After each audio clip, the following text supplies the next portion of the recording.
Hi, everyone. I am still Danielle Wiley, and I am here today with Doug French, who I think this week I've talked to him more than my family and all of my team members combined, but couldn't get enough. So we are here again, and I wanted to talk to Doug for a few reasons.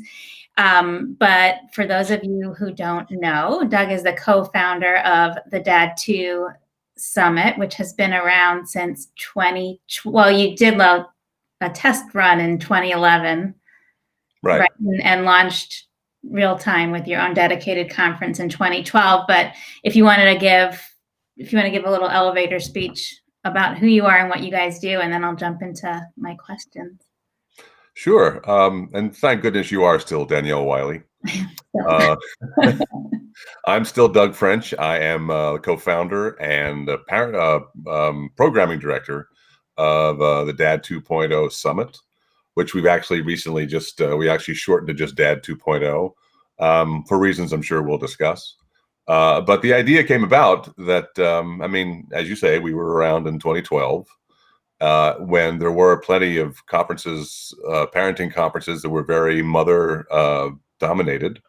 And we thought one of the great ways to try and make the parenting responsibilities a bit more gender neutral would be to create a conference with the word dad in the title, rather than just kind of pivot toward just parenting in general, just because there are certain things that dads deal with in particular that we wanted to make sure stayed front and center. So Mom 2.0 came about in 2009, and then we had our dedicated ballroom at the third Mom 2.0 in New Orleans. And then at that event in April of 2011, we announced that Dad 2.0 would be a thing. And we've been going strong ever since. We're a place where modern dads talk about modern fatherhood, both from a caregiving perspective, from a consumer perspective, and from an influencer perspective.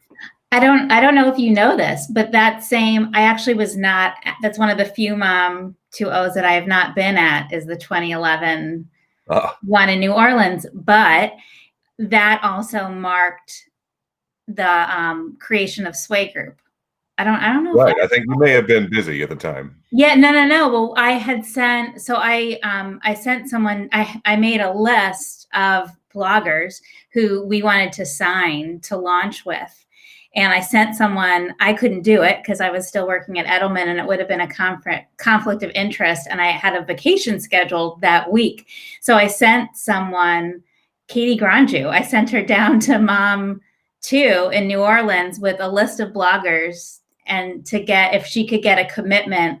She had a list of 25. And I said, okay, if you can get 10 of them to commit, I will quit Edelman the day I get back to the office. And she got all 25 while she was there. So that, I guess it was an important conference for both of our businesses. Yeah, and Edelman Chicago played a huge part in the first Dad 2.0 as well, because that was right when Huggies came out with their campaign that about trusting dads with diapers, as if that were some kind of grand problem. And Edelman Chicago, Missy Maher called me like the Tuesday before the event and said, would it be okay if we sent 3 Kimberly Clark product managers down to find out what went wrong? And I said, I will carry them from the airport. Yeah. That was the whole point. It's a conversation between dads and marketers, and they were coming down to have an actual conversation. It worked out great. That's awesome. So obviously you guys started as a live conference, and that live event element is and has been so important to what you do. And clearly none of us are going to live events right now. So how have you guys, and I spoke at I think it was the last business trip I took before everything shut down, was going to the Dad 2 Summit in Washington, D.C. And I seeing people in masks in the airport for the first time. And yeah, people were saying we may have to lock down for as long as 6 weeks. Yeah, and they had sanitizer at the hotel, which was so like they had fancy crystal sanitizer dispensers, and people were kind of wondering if they should hug or not. And yeah, it was right before everything. Yeah, the Mandarin did a nice job. We were at the Mandarin Oriental, and they definitely You guys are It always boosts awesome. up even the mundane aspect of trying to avoid a fatal respiratory disease. They definitely Yes, made it really posh. they did. So what? So tell me how you guys have. I mean, I know because I follow you, but tell the audience how you guys have adapted to this pandemic this year and what the plans are for next year and how you guys have adjusted your business plan. Well, yeah, I mean, we were lucky. We were lucky that we got our in-person event in just under the wire. It was Leap Day weekend in DC, and it was great to return to DC. We'd been there in 2016 as well, and we started this pattern of going to DC during presidential election years just to kind of focus on the fact that a lot of what Dad 2.0 does is activism. It's all about saying we have to fight for families here. Families need more choices to figure out how they're going to exist and how they're going to get their work done, how they're going to educate their kids, and all that. So we want to keep that going. I mean, we have our weekly newsletter, which we've been doing for years now. That's my fun job. I get to comb the internet every week and look for the most salient news about fathers, good, bad, and otherwise, that people want to hear about. I mean, and a lot of the stories are things that don't get the oxygen they deserve. I mean, there are a few that go massively viral, and that's great. So, I mean, we're just kind of focusing on our electronic products. We have our podcast, which you very graciously appeared on, the one we just dropped yesterday, and that's been doing wonderfully, which I'm very happy to report, because I think it gives a lot of gives voice to people who don't normally have them. I mean, I'm just as happy to talk to any dad, just a dad who's like getting through the day with their kids under the same roof learning algebra, as I am to someone like like Penn Holderness, because his family has over 1 million subs over at their YouTube page, and to talk about their lives as a family influencer group. Because I just love to hear origin stories. I love to hear what shaped them to be who they are and to advocate the way they do, much like we talked about your career before I met you when you were in Chicago. So I think we're going to work on, and we also had a digital event in October. We had Dad 2.0 Digital, which I really liked. It was smaller, obviously, but as a programmer, I really enjoyed that speakers were very readily available. All I had to do was just sit down and log in like we are now. We navigated the Zoom fatigue pretty well, and we had a couple of great keynotes. We had Michael Ian Black and Richard Kind as our opening and closing keynotes. So I got to introduce them. I got to interview them and release their work as podcasts. So I mean, it's a horrible time we're all going through, but I think we've been kind of thinking of pivoting anyway toward more digital products to reach more dads who can't come to the States. I mean, they couldn't come to the States before. You couldn't come to the States, and now you can't come to the States. But we had lots of one of the great things also about the digital event is that we had a lot of people from all over Europe, from Hawaii, a couple from Asia, people who couldn't schlep to the States, who could take part in what we're doing and help recognize that reimagining fatherhood is not just an American thing; it's worldwide. And it's always great when I find stories, from India, from Tasmania, all over the subcontinent, Australia.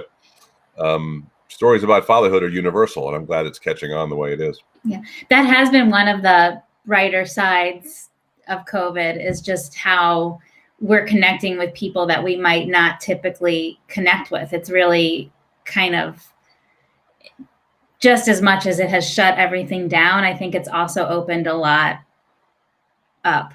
And I've connected with people I hadn't spoken to in years, just because people are really craving that sense of connection. And so I like that point. So can you talk a little bit? I don't want to steal thunder or have any announcement come out before it's time, but do you guys have thoughts as to how you're going to navigate 2021 and what those plans might be?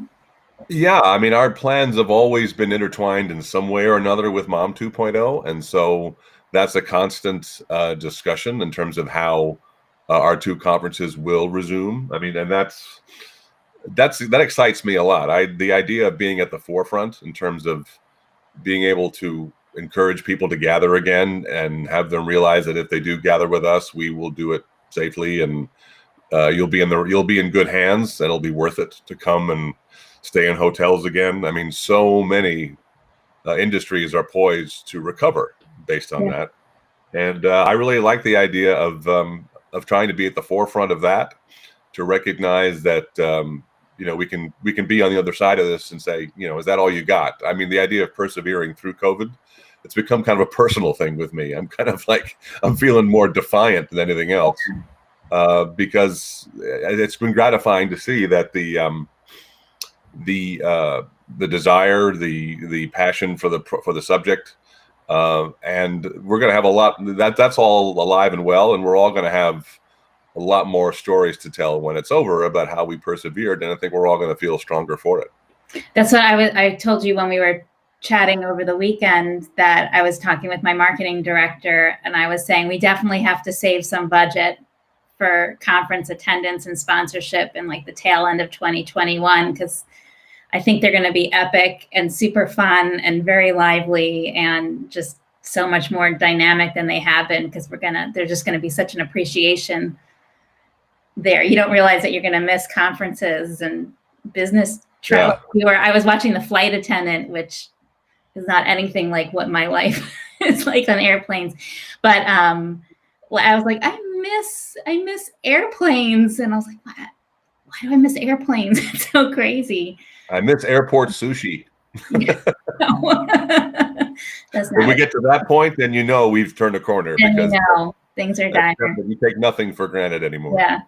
So I know. So back in 2012 or in 2009 with Mom 2, and then you guys in 2011, 2012, the summits were really started as a way for dads to connect with marketers, and I have seen your mission kind of becoming a lot broader than that. And as you said, being advocates for fathers and for families. How has that shifted even more recently, especially now that you're kind of removing Summit from the name and becoming more digital? Like how much more important now is that mission of advocating versus the monetization piece of it?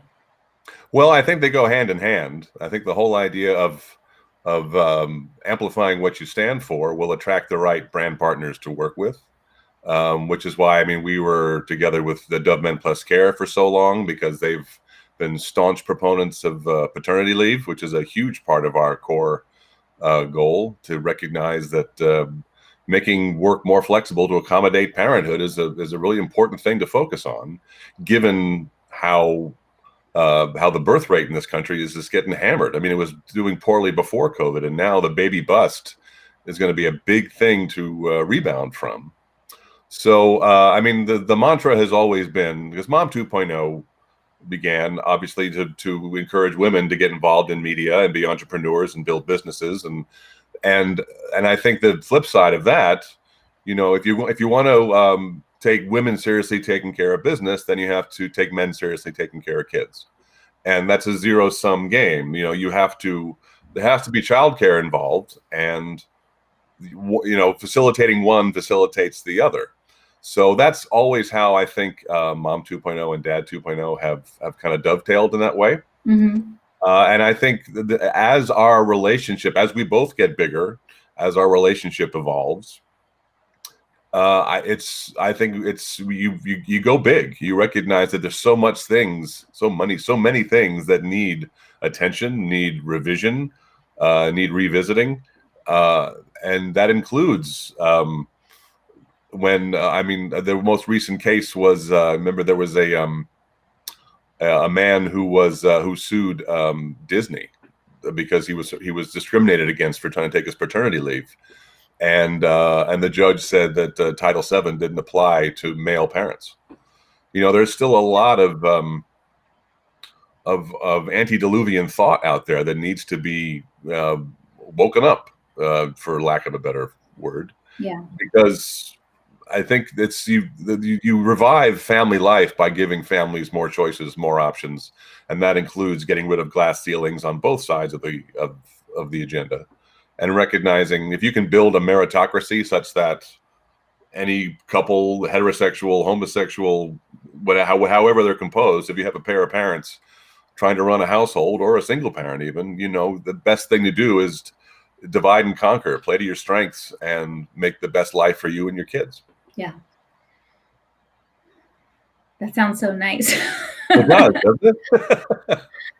I got like all caught up. It's an elusive utopia, but I think it's worth fighting for. Yeah, no, I agree. So I wanted to also touch base on, as you said, you had a podcast episode number 60 drop yesterday, and I was lucky enough to be guest number 60. But one of the things that we were talking about was the spicy outtakes. What's that? The really saucy outtakes. Yeah. But one of the things that we were talking about was that back when we started Sway, we'd get all of these requests for, I hate the term, makes me shiver, but mommy bloggers, and brands would come to us and want moms for programs. And that has been slowly and quietly shifting, where the requests have just been for parents who have a parenting story to tell. And then since June, with just the increased focus everywhere on equity and diversity of voices, we've had brands be just a lot more upfront and being very particular with us that they want to make sure that there's an equal representation of moms and dads on these programs. Have you guys seen this? I know you don't play as much in the sponsored content space, but certainly you talk to dad influencers all the time. Like, have you heard any? Are you seeing the same thing that we like? I feel like there's kind of a renaissance for that, and there's a lot more opportunity for you guys now because people are talking about diversity of voice. Have you seen that, or is it not like trickled down enough yet? No, I think influencers are still getting plenty of work, especially the ones who are aggressively pursuing it. In fact, one of the things that we've seen among dads who are still active in the influencer space is that the idea of being an engaged father through all fault of our own is no longer a novelty. We've worked really hard so that an engaged father is not newsworthy anymore. Yeah. And so the result of that is you can't just present yourself as, hey, I'm a dad, I can sell stuff for you. You have to present yourself in a much more sophisticated way, usually with a second vertical. If you're a dad who travels, a dad who DIYs, a dad who covers sports, a dad who gardens, there's all sorts of different niched audiences that I think brands want to reach. So when you have someone like Bo Coffrin, who has been Lunchbox Dad forever, and he was a podcast guest a few months ago and just talked about how he built his platforms on all his myriad social media outlets just through curiosity. He would stay up late and bottle feed one of his kids with one arm and Google how to start a YouTube channel on the other. And he's the go-to guy who gets called up for talk shows and morning shows and things. And I think that's where we're evolving. We're evolving more to have, yes, I'm an engaged dad, and that's your foot in the door. And I do like to write about my experience, about how it's the best thing ever for a man to do. It teaches you to wear your heart outside your chest in a way that's very gratifying and thrilling, and it's indescribable until you actually do it. But at the same time, they also know a lot about barbecue, or they know a lot about, they used to cover tennis. They used to be political writers. And I think that's when you can get, especially as brands approach us and say, we want to reach this audience. Like when we have sponsors like Best Buy, they want dads who know DIY or they know tech. And we can provide that for them because now there's these subdivisions that are appearing. And I think any brand who wants a targeted audience can find someone like you do. I'm sure with your database, you've got them all cross-referenced in terms of what they do and how they could fit into a group. And that's what we do too. Just as the idea that being a dad alone was great, but it's not news anymore. And that's kind of what we wanted. Do you think that's more pronounced for dads than moms? Like it's not with older kids, because once your kids are older and they don't want you writing about them, I think everyone needs something else to write about. Yeah. But I'm just wondering for people who still have little ones, do you think that there's more of an expectation that dads have that second vertical than there is for moms, just in terms of monetization and sponsorship? Well, I think it's interesting you mentioned that, because I think in many cases for moms it's understood or it's assumed, because there is this insidious thing that's manifested itself through COVID, that if your children want something, they go to mom. That's still something that's happening, and something that we as dads want to listen to and want to figure out how we can train things to go the other way, because it's hurting women and moms disproportionately. And I think so. There's something about how, of course, moms multitask anyway. So, it's as far as dads going. In many cases, dads have always lived by whatever their vocational expertise was initially, and also they're a dad. So it's kind of depends on which one you want to emphasize. Yeah. I think if you can just emphasize all parents, both as engaged caregivers and talented professionals at whatever they do, man, that's the goal. That's the sense of a true meritocracy. You can just build a platform, provide content that your followers, listeners, viewers, you name it, that keeps them coming back. Yeah. And helps the families who read, listen, watch you become better parents and better influencers. I think, she must have said it years ago, but I don't know if she said it to me or I read her saying it on a platform, but Liz Gumbiner had said that mom bloggers are the only, and I guess parenting bloggers really are like among the only vertical within social media that are defined by who the person is and not what they write about. Like, you don't call them baby bloggers because they're talking about babies. You call them a mom blogger, but a food blogger, you don't say like, fatty blogger or like always eating blogger, or I blog about excess carbohydrates. Yeah. Or like a tech blogger, you don't call like geeky blogger. Like it was an interest. I think it is. I haven't really thought about this much before, but I remember when I went to that 2006 BlogHer where I think we met. That's right. Sat in on a session with Elise Bauer from Simply Recipes. And at the time I had this food and mom blog. And she went on a whole thing that if you wanted to be successful, you had to pick one lane and stay in that one lane. And I was so angry hearing that because I didn't want to stick in one. I didn't want to be. You mean choose food or moms? You mean I wanted to be both. I was a foodie mom. Like I didn't like. Plus, it was Food Mommy Act. You can't divorce the two terms. No, and but I think that has evolved. Like I don't think you have to pick a lane these days in order to have influence and be successful, which is a good thing.